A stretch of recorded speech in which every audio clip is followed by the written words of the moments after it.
Welcome back to Red vs. Blue with Scott and Andrew. This is episode 3. We're pretty excited. We got a special guest on today. His name's Brian Simpson from the podcast BS with Brian Simpson. That's going to be really exciting. He's joining us for 2 important topics, which would be marijuana or the federal legalization of marijuana, and Botham John, the man who was murdered in his own apartment by a Dallas Police Department police officer. So we're going to be talking about both those things with Brian and Scott. And hopefully you guys will enjoy the topic and chime in on our email, which is redvbluepodcast@gmail.com. Scott, how's it going, man? Hey, Andrew. Great, man. This is exciting. Yeah. I was thinking we got Brian here, and the idea was for us, I think the plan was that we were going to BS a little bit, and then, and then introduce Brian, but since we've got video of him sitting here right with us, maybe, how are you doing, That Brian? does make it a little awkward with him. Right away. Yeah. Yeah. Whatever. It can happen how it happens. I like the intro. I like some charged language there in your intro, Andrew. Hey, thanks, man. We made that intro music because we don't feel like paying money to, play somebody's. You made that? Can you make me some? Because I'm illegally using. Yeah. Yeah, for sure. I can make you a song. I think that took me probably 20 minutes. Yeah, I was warned against it, but I was like, no one's listening to this right now. Yeah. But then eventually, you're going to lose all the revenue from all of it. Bro, the judge will let me slide on the first 2 episodes. They will. I feel like if you do get charged on the first few episodes, play the race card. That's what I think you should do. No, because the music is from black artists. Oh, yeah. Well, yeah, then that wouldn't work. But to be fair, though, they weren't famous when I started using their music, and now they're starting to blow up a little bit. Oh, so you're saying you have a nose for... I have good taste. Yeah, that's what I'm trying to say. These are recent artists? These are not... That'll be my defense. Your Honor, are you going to punish me for having excellent taste? That's a good point. You know what? When I listen to your podcast, the music sounds old school, So I did not know it was newer music. Yeah, it's newer music. So actually, part of it is a Goody Mob track, just the talking. Mm-hmm. And part of it is a group called Earth Gang, who's kind of like this. They remind me of Outkast almost, but they're new. Yeah. Yeah, very soulful stuff. Nice. Yeah. Are you a jazz fan? I'm not anti-jazz. No, the answer's no. Yeah, but I do like jazz in the right moment. Like when jazz comes on at the right moment, I'm like, okay, that's what I needed. Yeah. The only reason I asked you is I was thinking about it earlier. I hate jazz with a passion. Like I find it to be the most pretentious style of music. Why is that? I don't know. I feel like they combine such random notes together and expect everyone to appreciate it. I totally get that, and I've only heard a few jazz songs that I really liked, but I haven't dipped into it that much. But I've always felt like jazz and classical, like, Beethoven and Bach and Mozart, that there's something there in those, both of those genres. And so I made an effort to listen to some jazz, just a few months ago. And I went through like 3 songs that were just terrible, but I kept with it, and I found one that just it changed my entire day. I really should have written down which song it was, but so I think you just got to find the stuff that you like. But I think that's just a very kind of wide ranging. I don't mind jazz. I hate people that love jazz. I feel like I might as well. Because they're always trying to make you listen to it when you're not in the mood for it. Right. I think jazz listeners are probably as cool as CrossFitters and people on the keto diet. Because that's what pop music is for. People shit on pop music because it's lazy and empty and all these other things. But we need that kind of music so that the good shit that feeds people's soul that's different for everybody. Yeah. So you need pop music for when you have gatherings. You just throw in some empty bullshit so that everyone gets along, and like it's music that everyone can stand. Yeah, that's a very good point. It depends on I don't know. I was unfairly subjected to this in my last job when I was working on the production floor, and I had to listen to Katy Perry and like every day the same song several times every day. I couldn't stand it. I hated it so much. And you weren't allowed to put on your own headphones or anything? Well, it was a group kind of... No, I think I could have, actually. But I liked talking to the people that were in my cell. You know? I don't like talking to anyone. Yeah. In your cell? That's what they call it, the cells. They're like little... Yeah, you build one product, you know. Oh, okay. A certain aspect of a product, you know. At first I was like, so by production floor he means jail. Hey, thanks for helping me clear that up. Yeah. Hey, speaking of that, and this reminds me, and I forget this every time, and so it's probably going to come at like different minutes in each episode. But what we do, and I don't know if you could adopt something like this, Brian. What we're going to try to do, especially when we get more people listening, is that we have our crappy intro that we designed to be. It's great.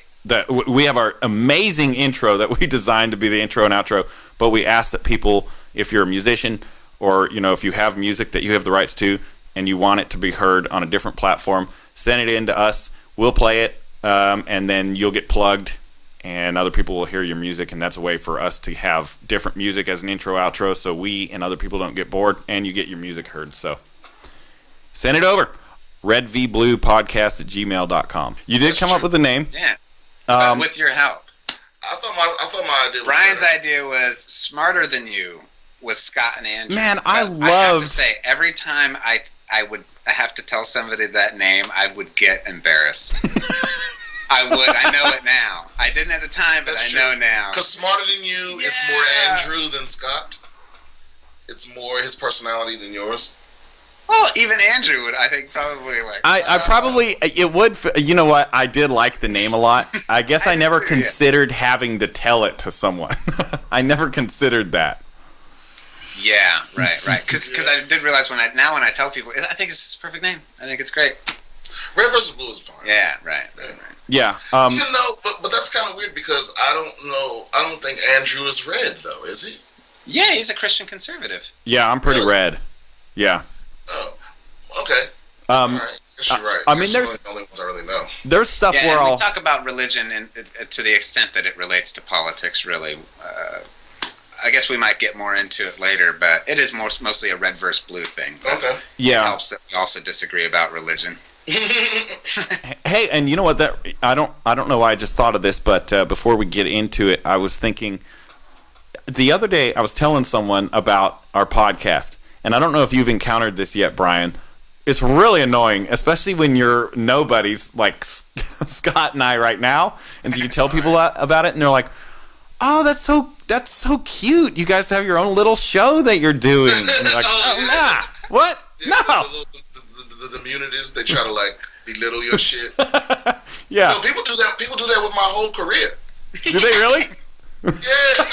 So how's your little comedy thing going? Like, I'm not a professional. Little comedy. Little is the worst way to describe someone's livelihood. You don't describe anything of someone else's as Lil. Right. Oh, you mean L-I-M-L. How's your little job? How's your little wife? How's your little car? All that shit is an insult. How's your little boy? Yeah. Little girl. It's a very subtle Game of Thrones kind of insult. It is. Yeah. And people go, oh, don't get so offended. No, it's not that I'm offended. It's pissing me off. Like, don't say that to me. All right. So, hey, before we get into it, Brian, do you want to tell us a little bit about yourself and then plug your own show? Or do you want us to do it? Definitely. Whatever. Yeah, let's do it. Okay. I like talking about myself. You do? Yeah. All right. So tell us a little bit about yourself, Brian. I'm an extraordinary human being. No, I'm just kidding. No, I'm a semi-pro stand-up comedian. Actually, I guess I can say I'm a pro stand-up comedian. Yeah. That's all I do. But young in the comedy comedy world, and I do my own podcasts as well. I'm the newest paid regular at the Comedy Store in Hollywood. That's awesome, man. My podcast is about whatever I want. It's just me by myself talking about current events. And then I always do obscure Black history at the end. Like little stuff that you don't hear about, like Harriet Tubman's pistol. And yeah. One time you were curled up in the fetal position on a cot right in front of us in Kuwait on our way back. We were redeploying. And Andrew and I were just sitting next to each other on another cot with you right in front of us. You were just sleeping there right in front of us. Oh. And at the same exact time, we both looked at you, and at the same exact time we said, "He's so precious." I thought you were going to tell me y'all played some kind of prank. No. I was like, because I would still be upset about that. Oh, dude. Oh, yeah, that's true. That's why I'd be quiet about the other part. Yeah. No, but it was just so funny. He's so precious. That's such a funny thing to say, and we both said it in unison. That's funny. Hilarious. Yeah, it was hilarious. Yeah. Hey, I don't know. I was a very precious dude back then. You were. That's right. You pre-sleep apnea. Yeah, you and your little military career that you had going on. Your little sacrifice. How was your little deployment? Yeah, how was your little deployment? You know, it's hard to convince a lot of people that have never been in the military is that every kind of person exists. That's something that the Marine Corps taught me. Like, every kind of person you can imagine, every kind of personality you can imagine is real. Every different mix. Yeah, that's true. Like, you think no one can be that stupid. And then you meet like 3 or 4 people that are that stupid. You know, okay, no one can be that ugly. And then you meet somebody like kitties, right? They're all in the Marine Corps. Yeah. Or like, even like, no one can be that lucky. And then you meet someone that's like, yeah, my dad's a billionaire. I just kind of joined the Marine Corps to like rebel. Right, you're right, dude. There is one of every single person, if not more than that. At least one, yeah. In the Marine Corps, yeah, for sure. Yeah, it makes us experts, really, in multiculturalism. That's true. It should. It kind of does. To some extent. I think some people, we were lucky because we sort of realized that midway through. Like, oh shit, this is an opportunity to learn about all this. Right. But some people don't see it that way. Some people are just like, no. Yeah, no, I agree.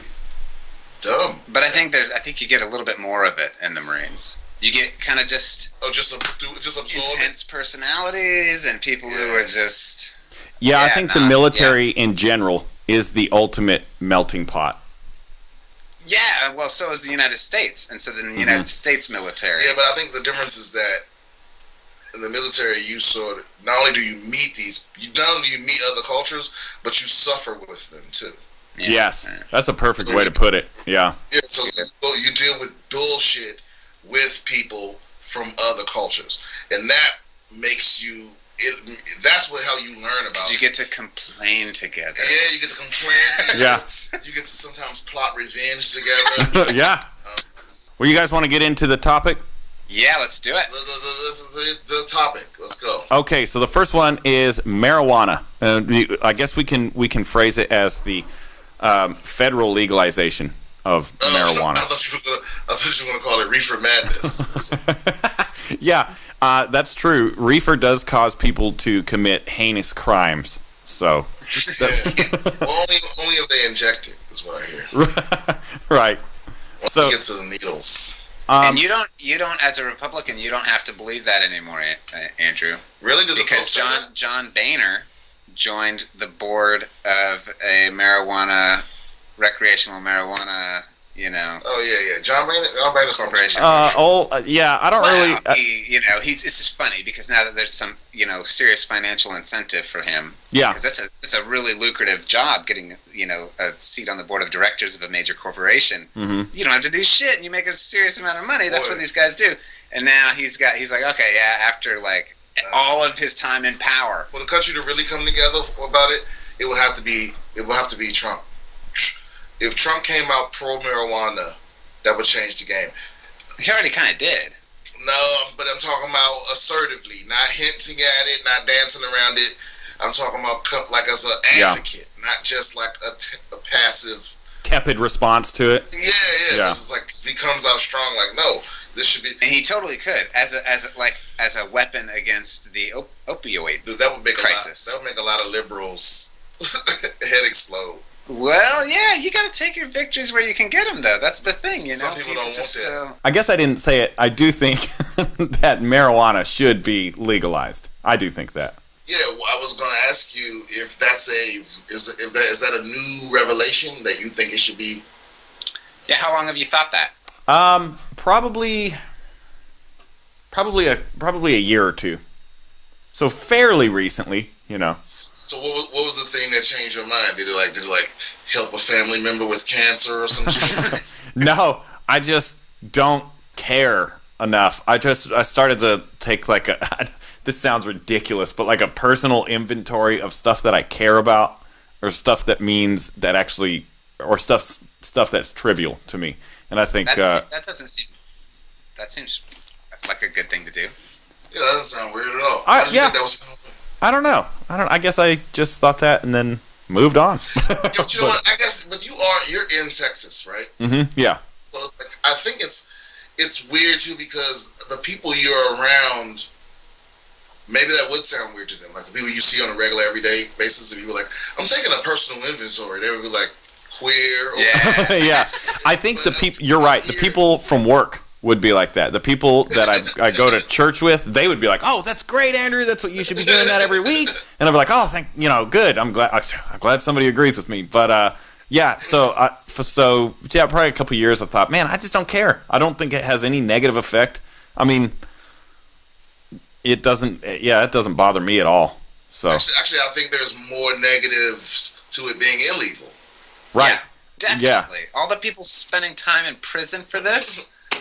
Yeah, which destroys families, which destroys the local economies. Which like we've got fewer workers, out there competing for jobs. Instead, they have to take jobs at slave labor prices. In the prisons, we got all sorts of corporations who set up shop in prisons, and it's a good thing for prisoners. They can do something and make a little bit of money, make their lives a little bit better, but then it's essentially slave labor within the United States, but if those people were regular citizens, who happen to like smoking pot, then they would have a whole lot more bargaining power with their employers, so on the whole, it's about reducing the bargaining power of workers. It's about lowering wages, keeping them down there. If they got to ship them overseas, then that's one thing. But if they can just, slide into U.S. prisons and maintain high prison populations with, laws that criminalize marijuana possession, then it works. Everything works. Andrew, when you asked me to do this podcast, you didn't say that Scotty was going to be doing all this research. I know that bothers me because I come to the table with my opinions, and Scott's got his stupid ass facts that he's researched and looked up. Yeah. Right. I can't, because I don't have an answer to any of that stuff he just said. All I can say is, well, that sounds great, Scott. In my opinion. My real only concern is that myself and the people I care about can smoke weed. Right. So whatever needs to happen for that to happen, that's what I support first and foremost. Everything else is a bonus. I feel like that's a second, to getting people out of fucking prison. Sorry. You're right. That just, I guess Andrew hasn't done it, but no, that's what I think, but that's not how I feel. Like, I know intellectually that the righter, or the more right thing to do. More correct. Okay, the more correct be to care about the people that are like unjustly locked up or whatever, and I do intellectually, but emotionally I don't care about any of those people. I don't like wake up thinking about it like I do about my brother being in jail. You know what I mean? Like he's probably guilty of whatever he's in, but I just don't care. I want him to be free. Yeah. Even more than the dude that still rather have my brother home. I have already decided, that I am pissed. More so. Okay, so here's some truth that I just kind of realized is that it's probably less about my concern for those people and more about my anger towards the people who are pulling the strings that they can pull in order to maintain opposition to marijuana legalization, when their real interest is in maintaining high prison populations. It's like, it's so disgusting in the private prison system. It's like, it's such a failure. See, when you put it that way, I feel like it makes it personal. Okay, so we'll go on to Botham John. Right. You guys are going to have to enlighten me about all this. I've heard the basics, but who knows? You say it's murder, Andrew. Well, Andrew dropping the M word. He did use the M word. I did use the M word. Which, like I asked you earlier, was that deliberate? Did you mean murder? Is you saying just using murder as as a synonymous with it was deliberate, and obviously they don't know, for a fact that that's what it was. It could have been manslaughter, but as far as the narrative that I'd say overall that the media is painting is that it's coming across as manslaughter in the least and murder in the worst case scenario. But some other parts of the media, especially with the recent search warrant, is coming out as now it's turning into a little bit of a smear campaign. And you've seen that with other. You've seen that with a lot of these other police shootings, but this one's different because, obviously said she was going home, ended up at the wrong apartment, and he was just at home. It wasn't. So what's the counter to that argument? What might she otherwise have been doing? No. So she's a police officer. Yeah, right. She worked a 15-hour shift. Mm-hmm. This is what I know. She worked a 15-hour shift. She was tired or whatever, so that's what they're trying to. The narrative is coming out. She worked a 15-hour shift. She parked on the wrong floor of the parking garage. Right. Within their gated community. I heard that. And so she ended up on the wrong floor of the apartment building. Thought it was her apartment. Somehow got into the apartment, and then I don't think there's conflicting. Yeah. I think he let her in. Laura was like, "Who is this knocking at my door?" Whatever. So I've heard different things about her door. I don't know. I think she would just open the door.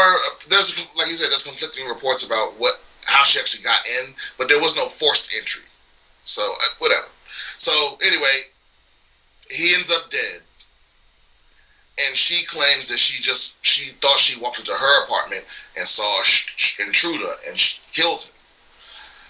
And other people are saying, yeah, but his mom is saying, well, would you have killed him if it was a white guy? Would you?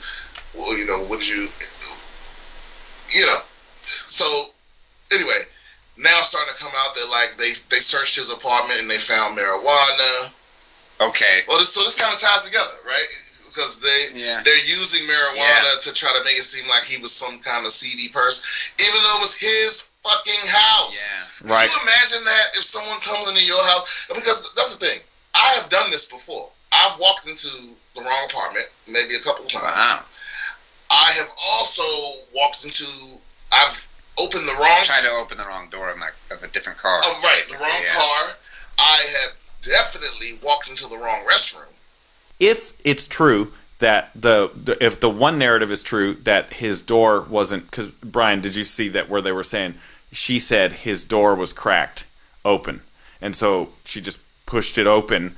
She thought her apartment door obviously was cracked open. Yeah. That makes it seem like it had been broken into. Right, and so she went in. The lights were off. That he opened the door. That was a different narrative. Right, that was a different story that came out. Mm-hmm. But also, bro, it's to me it's one of those things where it's like there's certain logical processes that we all go through that allow us to realize that we've made a mistake, right? So It's like you talk about how you got in the wrong car, you walked into the wrong bathroom. I've walked into the wrong bathroom 25 times. I've never pulled my dick out in one of them. You know what I mean? Yeah. Because they all look the same. Even when there's no women in there, right away you notice there's no urinals in. Mm-hmm. Yeah. You know what I mean? It's like you're not, like you wouldn't walk into the wrong bathroom, see a woman and go, "Get the fuck out of here, creep." Or whatever you would say. Yeah. I don't know. You know, you wouldn't assume that you were in the. But as a cop, you think it's your place, and the door's open. You know, I don't know. Okay, I get that. Okay, so you're a cop. You think it's your place, and the door's open. Still, you gotta they gotta when draw on. They gotta do something. I don't know what he did. Unless the entire front hallway of his house looks exactly like your apartment, there has to be some. But she didn't turn the lights on. Remember, she didn't turn the lights on. So the lights are off too. Mm-hmm. According to the story. According to the story, the lights are off. Her door. So was she just firing into the darkness? Yep. She fired at a silhouette of a man. Whoa. She fired at the silhouette of a man. Mm-hmm. Now I will. Jesus Christ, fucking leave. Sorry. See, here's my. But Scott, you're a cop. I mean, your initial instinct is to. Cops. But you're a cop. Have to just fire at some silhouette. But you're a cop. Your initial instinct is to fire if you think you're in your own apartment. Yeah. Maybe that's a problem. What? I don't. The first thing you think to do is to kill somebody. Dude, what about you haven't even gained your. Who's there? Yeah. Cause you know what bothers me about all the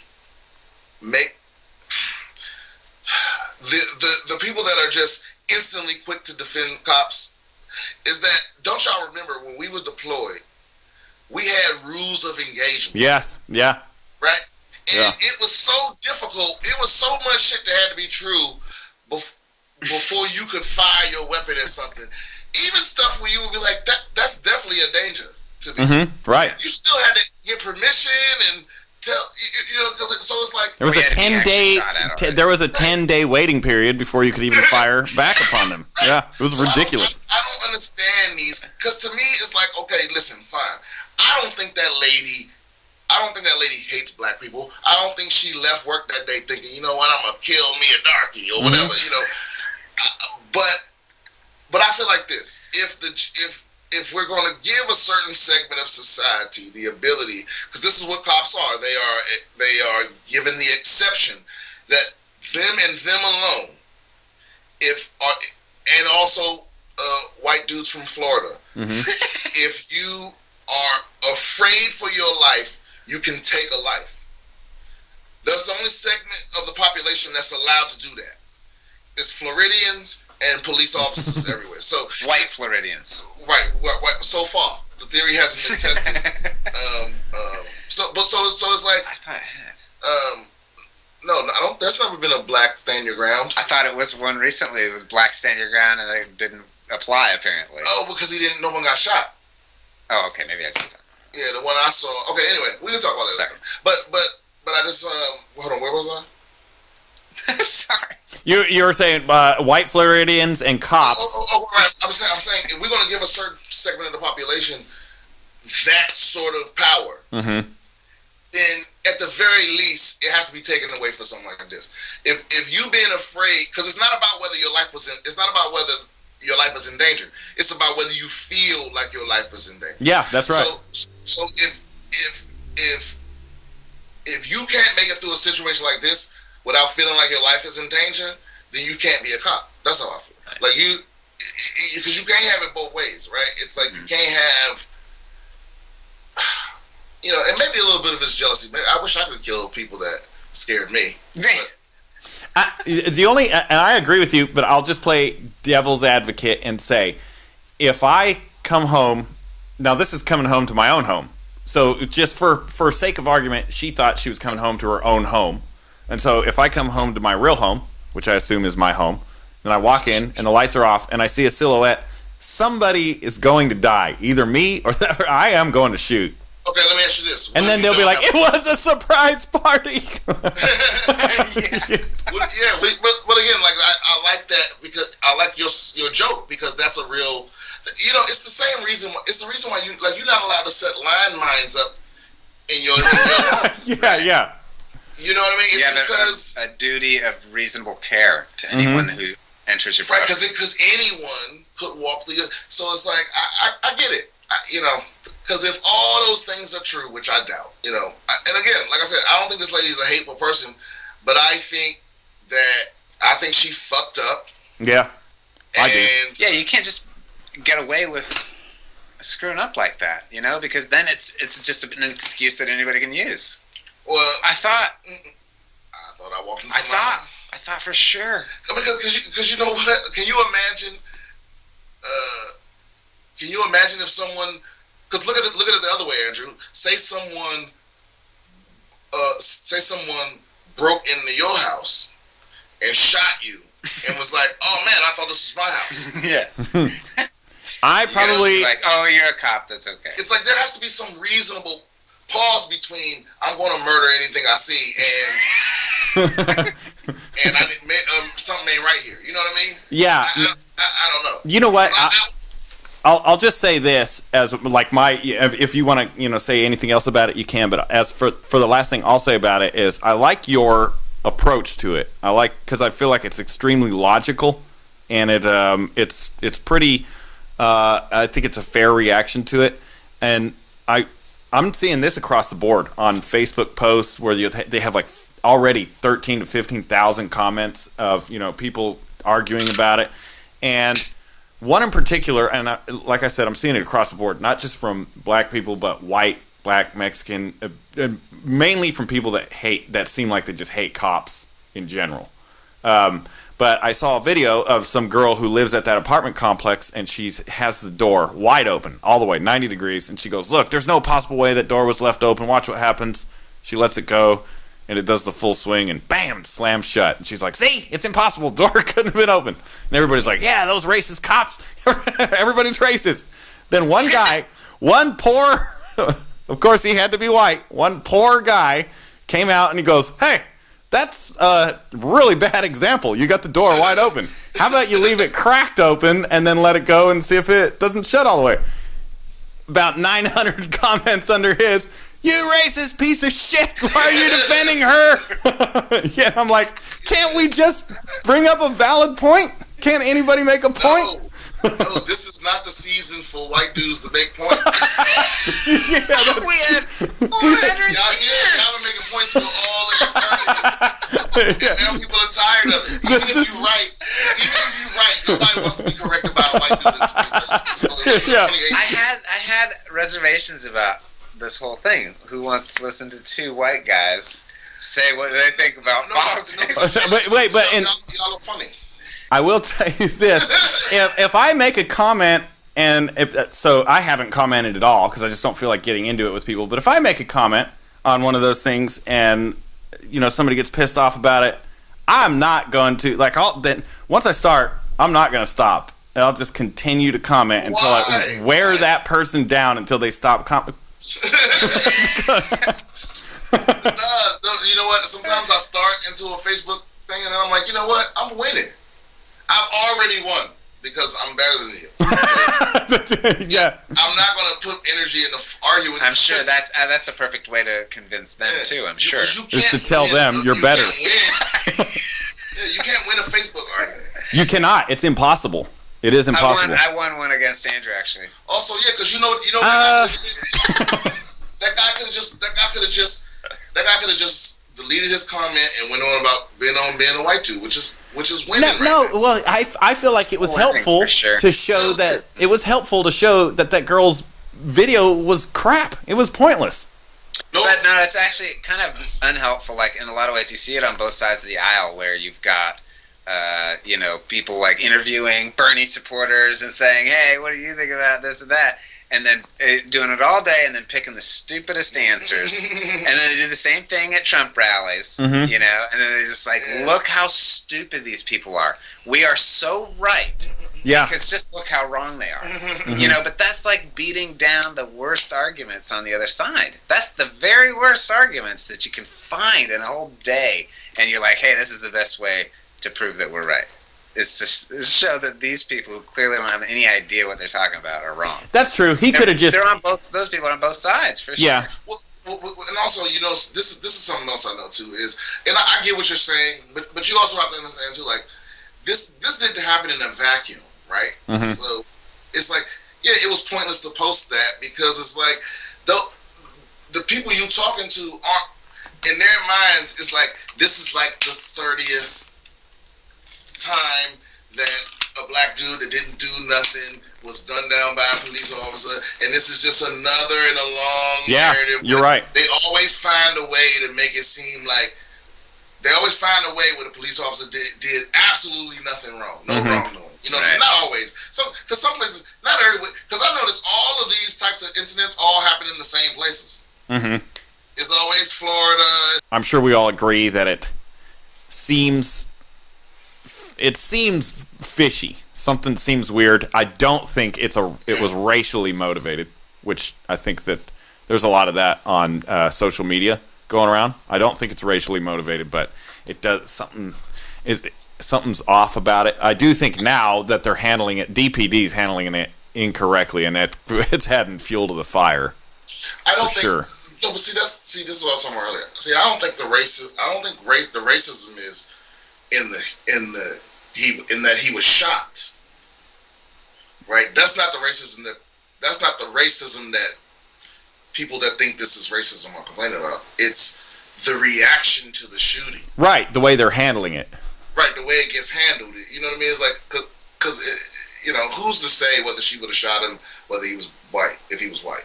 But it does feel like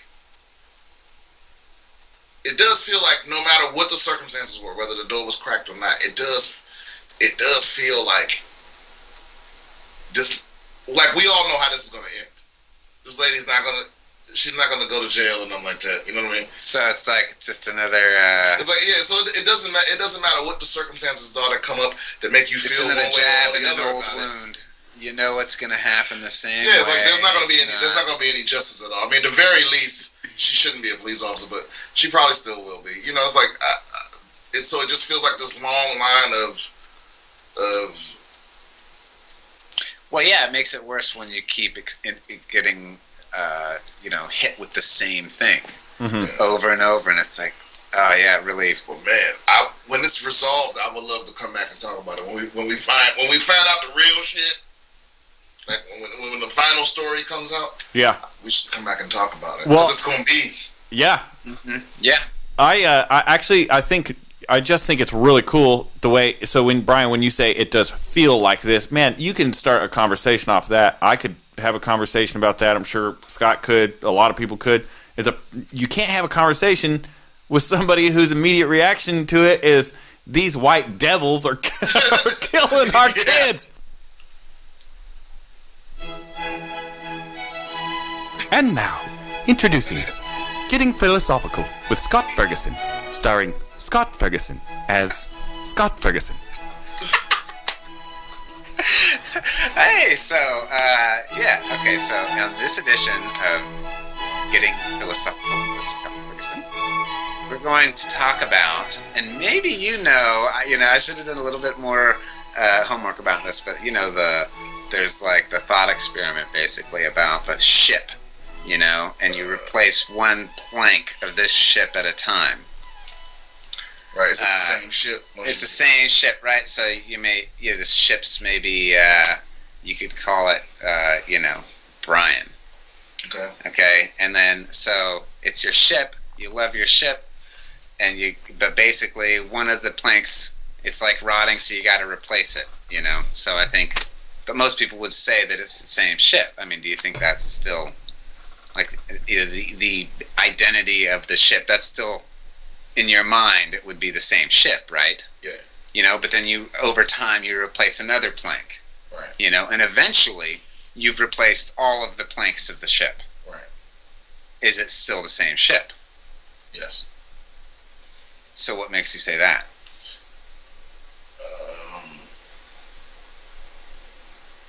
Because I'm Brian right now. And I don't think there's a cell in my body that's still there from the day I was born. Right. So aren't I still the same me? I don't know. That's exactly what this thought experiment gets to the heart of.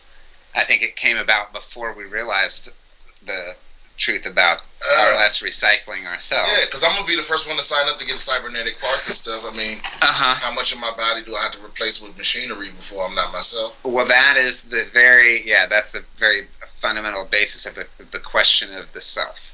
Oh, like what is self? Does the self exist as something that is distinct and independent from the rest of creation? That there is something that came into existence upon conception. You know, you got a zygote, and all of a sudden there's this thing, all of a sudden that's separate from everything else. And like the first smart person? Just any individual, you know. It seems like it's a separate entity, but it's got a consistent identity throughout its life or whatever, right? Right. But so like the Buddhist way of looking at it about the self is that any kind of static identity that you perceive to be living through from moment to moment, from birth to death, that this self is really an illusion, you know, that's created by the mind, and that really you're completely different. If you just look at the physical pieces of it, you know, you're completely different. The psychological outputs, you know, the same input creates a much different output. You know, if you tickle a little baby, it's gonna like cry or laugh. But if you tickle a person, they're gonna like, "What the fuck are you doing?" You know, it's totally different physically and psychologically. So the idea is that self that we identify with as being separate from everything else, and you know, typically most people think that it's got a soul. That the self really is the soul. You know. Mm-hmm. The idea of this thought experiment is to think about, well, you know, what constitutes the self? If it's a ship, then it's not like there's no soul. You know, there's no soul of a ship or anything. So what is it that constitutes the selfhood of a ship? So you don't even think you're a self? So Andrew disagrees with you. Yeah, right. Yeah, right. So basically we both. So so I alluded earlier that I'm not a Christian, I'm not a believer, you know, but I'm not an atheist, and I'm not an agnostic, you know, I'm a pantheist. Oh, that's what you are. What a pantheist is basically God, or you could say, in my view, the universe as a whole. Just you know, if scientifically, you know, from what we know about cosmology, you know, everything used to be all, you know, at the very largest, you know, at the moment of the Big Bang, it was like a millimeter or something, you know, in diameter, tiny little thing, you know, but somehow all of us were packed into this little tiny thing, you know.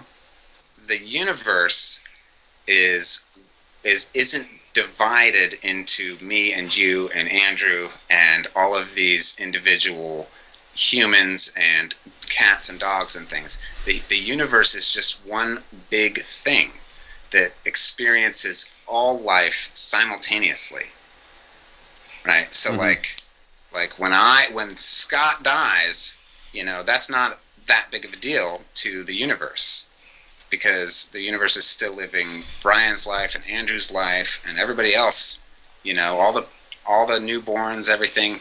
Those subjective experiences are all felt by a single subject.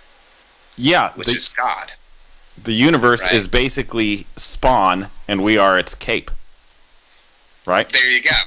Well, it's like, so, okay, think of it this way. If it's like God, right, most people, like most Christians think that God is omnipresent. Mm-hmm. God is everywhere. God knows everything that's known, you know?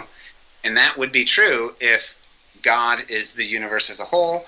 God is everywhere in that case. God is the one who is experiencing each of our lives. You know, even though that subject of experience is diluted, in each of our cases is diluted into thinking it's separate from everything. So that's the gist of that. Sort of confused, but I think I catch on, but I'm also like, I'm getting confused. I think he's looking at it like consciousness is like individual water droplets in the ocean, right? Where it's like, yeah, we perceive that we're the drops, Mm-hmm. But if you zoom out far enough, you'll see that it's all just one entity, all experiencing everything all at once. Mm-hmm. Mm-hmm. So yeah, but the separateness is an illusion. Right. Right. And this was illustrated really well with a question that you asked me one time, where you said, if there was anybody that you would, is there anybody that you would like to trade lives with? Like experience their life instead of your life, you know? And the way that I see it, based on what we're talking about here, is that that would be meaningless, because it's the same subject that's experiencing both of those lives. But is experiencing the correct term? Because it's subject to, privy to. You know, we all feel like we're an individual, a separate entity that's uniquely privy to our experience. But if so, it's like, so you're saying there's no difference between me and an asteroid. I just so happen to be conscious. Like this group of molecules just so happens. You and the asteroid are the same thing. Just like you and me are the same thing at base. Right, but we're both deluded into thinking, because what Einstein called, and he said it really clearly actually, but he referred to this feeling of separateness as an optical illusion of consciousness. So what causes stuff to happen? What causes people to make decisions?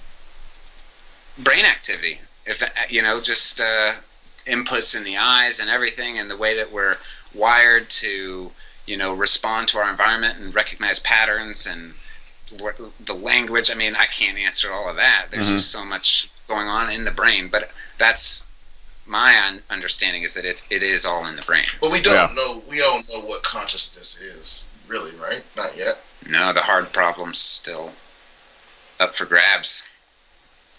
The entire thing is up for grabs, I think. Yeah. Oh yeah, but Andrew tried to pull a fast one. He was like, "Oh yeah, but you can't prove a negative." Yeah, you can't. Know? You cannot prove a negative. Oh yeah, that's true. You can't. And he was like, "Ah, I got you." and you know, I didn't catch on to it quite. One of the previous episodes, but you know, but Andrew, that also means that you can't disprove the existence of Zeus or Poseidon. That's true. That's true. You know. Yeah. Yeah. Yeah. I'm a Zeus guy. I kind of like Poseidon myself. I'm a Zeus guy. Yeah. No, I have fun on this podcast today, guys. Hey, yeah, thanks for coming, Brian. Yeah, thanks, Brian. I think maybe I'll come back when y'all are a little smarter, maybe more on my level. Yeah, that's right. I felt myself being intellectually overpowered for the last 1 hour and 56 minutes. Not to mention episode 1 and 2. For the last 4 hours and 98 minutes. No, Andrew's not dumb. No, man. Oh, no way. Yeah, he's like, he's doing the whole thing here. I mean, relatively. Managing the whole, We, I'm happy that y'all are doing this. You know, and I can't wait until I'm too busy to say yes. Oh, that'll be awesome. Oh, yeah. Well, we're just glad that you're on in one of our early podcasts, and we can, like, ride your wave of success. Yeah, there's nothing, you know. Yeah. Exploiting black men is very American. Yeah. That is going to be exciting, Brian. Are you gonna make me a theme song like this? Did you make this? I did make it. Did you make me? Yeah, I'll make you one. When are you doing your next show? Tomorrow? Tomorrow night, or Monday night. How many shows a week do you do? Just every Monday. Okay. Someone will be out of town. All right. Well, cool. You got anything, Scott? No, All right. Well, I guess that was yeah. I guess that wraps it up for us. That was episode 3 of Red vs. Blue with Scott and Andrew. Our special guest, Brian Simpson, podcast BS with Brian Simpson. And you said his Twitter handle is @shortwideneck, right? That's true. Okay. Cool. All right. Well. Started the episode with like, I hate jazz. That's right. All right, everyone. See ya.